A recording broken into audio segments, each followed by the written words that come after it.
In all the infinite possibilities, no matter which universe, there are some things in a universe that are stronger than blood. Rey Skywalker, the Scavenger turned Jedi Master, marked the completion of the Skywalker saga upon leaving her homeworld of Jakku alongside a former stormtrooper, happily called Finn. After her parents' deaths, the friends she's made, the wars to overcome, and the destiny to fulfill, the galaxy, with the help of the Resistance and the young Jedi, now lives in true everlasting peace. But what happens if this peace became non-existent? What if the young Scavenger took a completely different path? What if this young Scavenger, this young girl, had taken upon her grandfather's legacy and brought terror instead of peace? Follow me as we answer the question, what if Rey became the Empress Palpatine? While Rey's story ends on a happy ending, in another universe, Ochi had completed his mission and took the young girl Rey and her parents to Exegol and into the arms of Darth Sidious.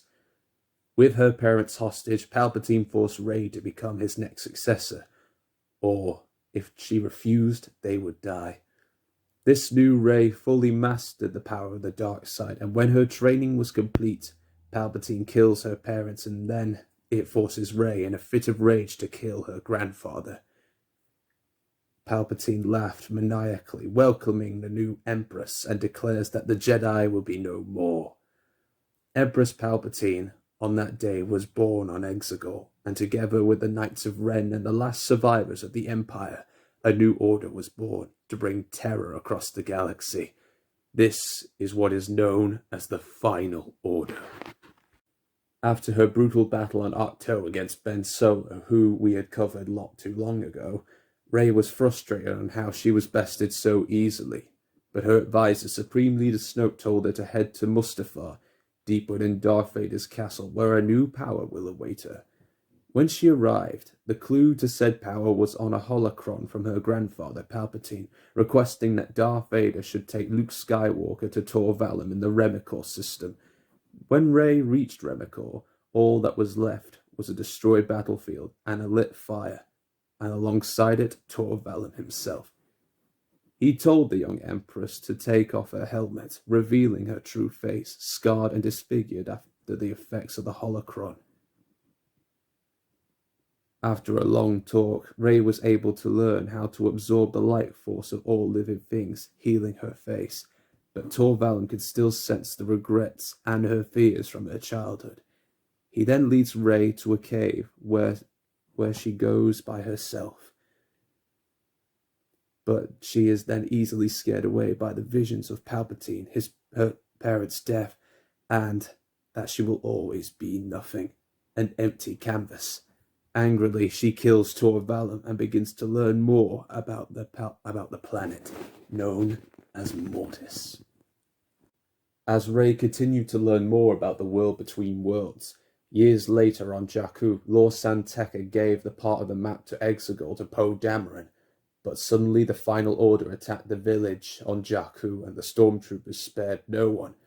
However, a stormtrooper by the name of FN-2187 would not go after Poe, even though he was ordered to, but instead he takes off his helmet and is saddened by the losses, much to the disgust of Captain Phasma, who has him arrested and charges him with execution by the Empress. Luckily for the stormtrooper, he was about to be rescued by Poe, along with Ben Solo, and, along with his rescue, was given the name Finn as a result of it. Phasma did lock down the hangar so our heroes wouldn't escape, but after a heartwarming speech from Finn, the other stormtroopers turned on their captain, just in time for the Millennium Falcon to blast through the hangar doors. In this universe, Han and Chewie still pilot the Falcon, and with Ben's intervention, had joined the Resistance. Phasma gives chase, but Finn force pushes her back. As they left, Ben told Finn that he would help him with his training, with Luke's permission, and with the unexpected recruitment of FN-1299, who Poe, of course, quoted, "They hired worse." They enter into hyperspace and back to the Resistance base for further talking. Back on Exegol, Rey discovered that a man called Darth Vatar was once a Sith Lord from the Old Republic, who had once held the power to access the ancient world of Mortis. And with the death of Snoke by her hands, an entire army and a fully functional battle station built in the planet, along with the teachings of Tor Valum, Rey went to the planet of Korriban to meet with the Sith Lord himself. However, in his tomb, all that was left of him were his bones, angering her troopers.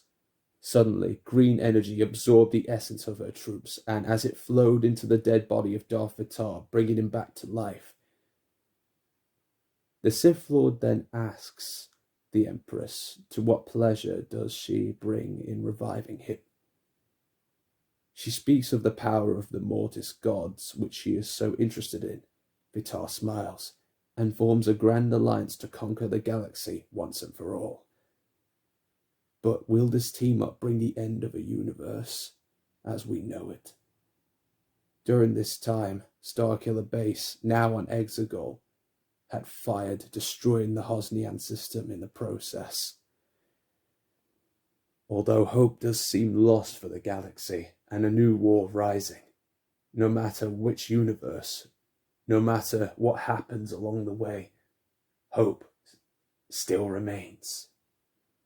But what will happen next, now that the Final Order is in its final phase?